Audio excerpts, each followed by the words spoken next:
Let's go. I don't know what you're going through, but we stopped by to tell you that what's in front of you is bigger than what's behind you. Your destiny, your promise, your future. You might as well shout before you get it, because God sent me here to tell you that what he has for you is gonna be big. I believe that it's my season. that it's my season. You ought to declare that over your own life. Say, I believe I believe that it's my time. that it's my time. It's my time. Well, hello again to my Born For It family. This is Pastor Antwan Butler back with another episode of Born For It. That's right. I need you to cross your arms like this and say, I may not have been born in it. I may not have been born with it, but I was born for it. Listen, you watch this YouTube channel because I believe some of you were just like me. You believe that there's a deeper sense of meaning. There's a deeper sense of purpose for your life. You just need somebody to inspire you. You need somebody to help you bring it out.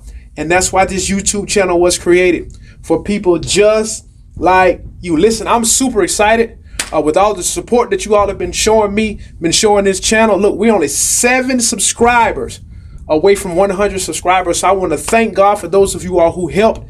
Please share and like this channel. We're on our way to 100 as we continue to change the world. So listen, y'all know I only got you for 7 minutes. So I need you to get your tools. I need you to get your pen. I need you to get your paper.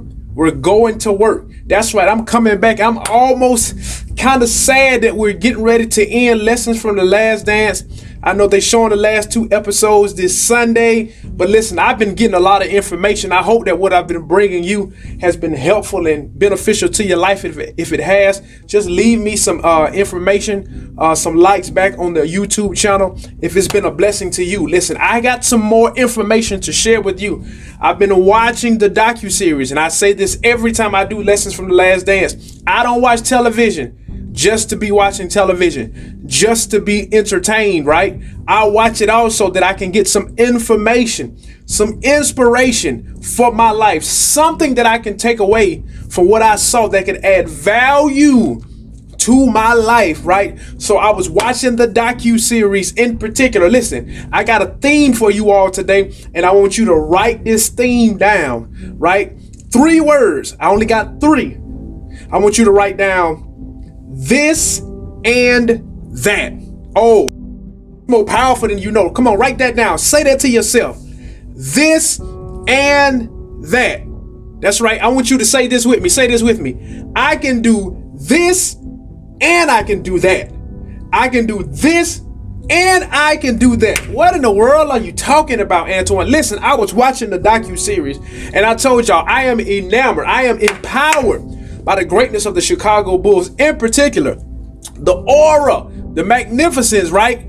And the perfection of Michael Jordan's basketball game. And I'm always pulling nuggets. I'm always trying to look through windows of opportunity to see if I can add something to my toolkit, right? And I learned something. Y'all remember the episode where Michael Jordan was coming out of retirement. And right when he was coming out of retirement, he had the opportunity to record one of the greatest movies that we've ever seen. It's one of the top movies in the box office. It's Space Jam. Y'all remember Space Jam, right? It's Michael Jordan acting with these cartoon characters, right? Space Jam. As a matter of fact, LeBron is the star in Space Jam too.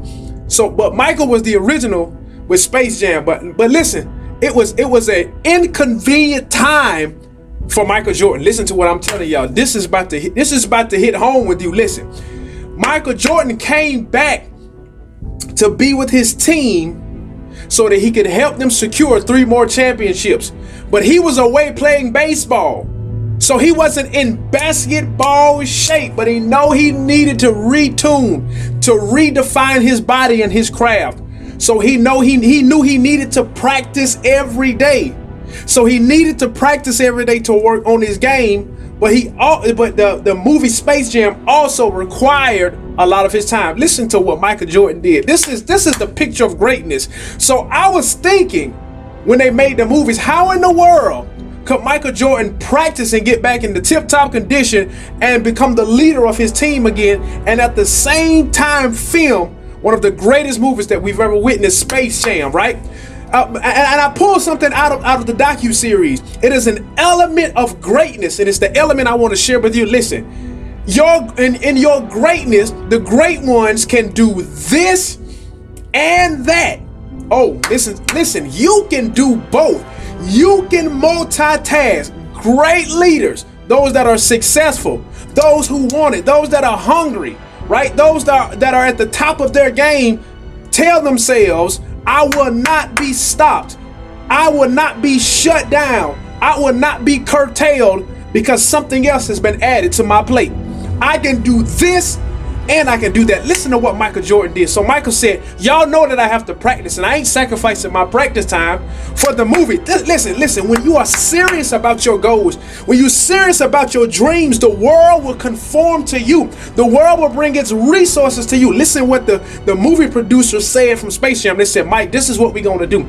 We know you got to practice, but when you're not practicing, you give us movie time. What we'll do is we'll build a gymnasium. Listen to what I'm saying, y'all. We'll build a gymnasium on the practice set. Listen, when Mike wasn't shooting film, when they weren't saying cut and action, Mike was practicing in the gym that the Space Jam producers created for him. That's how bad they wanted Mike to be in the movie, right? And Mike began to ask all of these NBA players from around the world to come to his facility to help get him back into practice shape. The producers created an environment for Mike's success because they saw that Mike could do this and Mike can do that. And I'm telling you that you can do both. So listen, I want to give you three key things, right? That to help you do this and to do that. Things that I learned from the docu-series. So listen, number one, you got to prioritize your time, right? You got to prioritize your time. You can't waste time. Listen, that stuff that you're doing, it doesn't add to your family. It doesn't add to your goals. It doesn't add to your dreams, right? It's not adding to the things that you said in the beginning of the year you wanted to do. It's a time waster and it's a time thief. You need to get it off your schedule. You need to get it out your planner. Listen, it does not help you climb the ladder of achievement. It does not help you in your purpose, but you have to learn to prioritize your time because time is an asset. Time is a resource that you can never get back. So Mike knew how to prioritize his time. He didn't waste any moment. I learned something from Apostle Brenda Ashley. She taught me a long time ago. She said, you have to learn how to prioritize the precious minutes of the day. Prioritize the precious minutes of the day. Mike used time to say, to go cut, to go action. Then Mike used time to lift weights, to eat right. He prioritizes time. Listen, number two, you gotta know how to use your talent, right? Mike used his talent in the right place and in the right environment. Listen, how long you gonna keep singing in the shower? How long they gonna keep telling you at the family reunion you got the most beautiful voice the family has ever seen?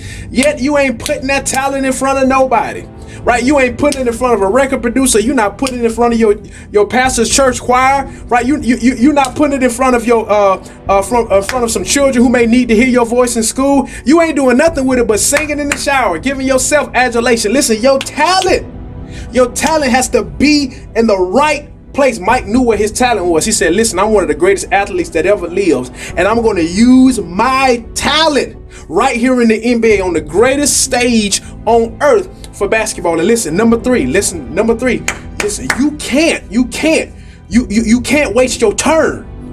We all have a turn. Ecclesiastes, one of my favorite books, says, listen, time and chance happen to them all, but listen, you only have a small window. You only have a small window for you to achieve your purpose. You got a small window to achieve greatness. Why? Because there's somebody behind you, somebody waiting to take your place, right? So you got to grab the opportunity while it's there, right? You got to seize the moment before you are fading and before you have been forgotten. Listen, Mike understood that I only could play this sport for a certain amount of years before my athleticism wanes, right? Before my body begins to give in to age. But he maximized his turn, and that's why we know him as the greatest basketball player on earth. See, listen, you got to maximize your window of opportunity because it's not always going to be there for you. So now is the time to get going. And listen, this is what I know. This is what I know about you. I believe in you. Because I believe that you were just like me, right? You may not have been born in it. You may not have been born with it, but you were born for it. I see you on the other side of success.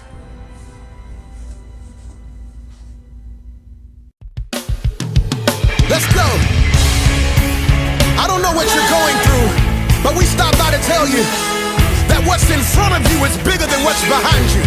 Your destiny, your promise, your future. You might as well shout before you get it, because God sent me here to tell you that what he has for you is gonna be big.